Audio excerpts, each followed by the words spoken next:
У нас должна остаться легкая тень. Не сплошная линия, а очень воздушная тень. У нас здесь очень такие сложные морщинистые веки и высокие тени. То есть вот это место, когда натягиваем мы, оно должно быть максимально натянуто хорошо. И здесь работать нужно максимально поверхностно, потому что как раз-таки это те самые сосудистые глаза. Вот видно сосуд, пошел один, вот здесь второй, очень ярко их видно. Здесь нужно работать очень аккуратно и очень поверхностно. Я сейчас покажу, как нужно закреплять этот эскиз. И у нас здесь не будет стрелки внизу, у нас тут будет закреплено все тенями, то есть у нас будет сплошная теневая стрелка.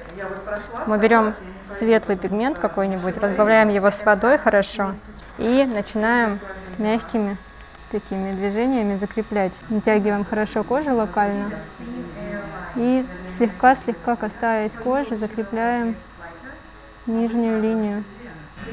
Иголка должна работать идеально, ничего не должно капать. Очень-очень поверхностно работаем. Закрепили нижнюю линию. Можно посмотреть, как она осталась. Берем ватную палочку влажную и немножечко протираем, смотрим, осталось ли что-то. Я почти ничего не вижу, значит, можно чуть-чуть усилить нажим. Немножко. У нас должна остаться легкая тень. Не сплошная линия, а очень воздушная тень. С верхней линии точно так же. Мы вытягиваем ее вот сюда, на эту кость вытягиваем, натягиваем и с легкими такими воздушными движениями плотно укладываем штрихи. Плотно — это значит маленький шаг, но очень-очень поверхностно. Очень-очень воздушно. Такая работа не под силу ученику, ее может сделать только опытный мастер. Но так как это у нас модель, я решила ученику нашему помочь зафиксировать.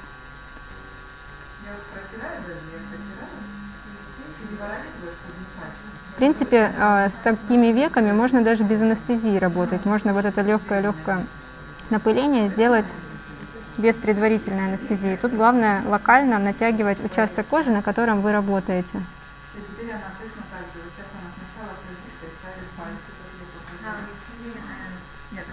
То есть эта стрелка, она визуально будет очень крошечная, когда человек сядет, а по факту, когда растягиваешь кожу, она огромная просто, нереальная, 2 сантиметра примерно.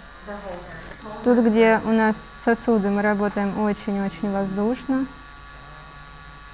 легко. Когда мы зафиксировали первую линию, переходим ко второму блоку, полностью выдвигаемся вперед и, создавая напыление в виде точек, заполняем еще это место, еще более воздушно, чем первое, потому что здесь у нас более яркое место, тут у нас сходит тень на нет. У нас должна быть идеально ровно натянутая поверхность. Мы сейчас закрепили эскиз.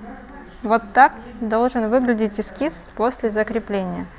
Мягкая воздушная тень. То есть видно, что вот здесь сосуды даже в этом месте могут повредиться. То есть я сейчас еле прикасалась, и при этом все равно вот несколько точек есть. Но в целом очень мягкое напыление. Я буду его еще увеличивать по яркости после нанесения анестезии, когда сосуды сузятся. Но вот после первого прохода закрепление теней должно выглядеть именно так. Мягкая дымка, без пятен, стыков. Просто какое-то вот легкое напыление. Все.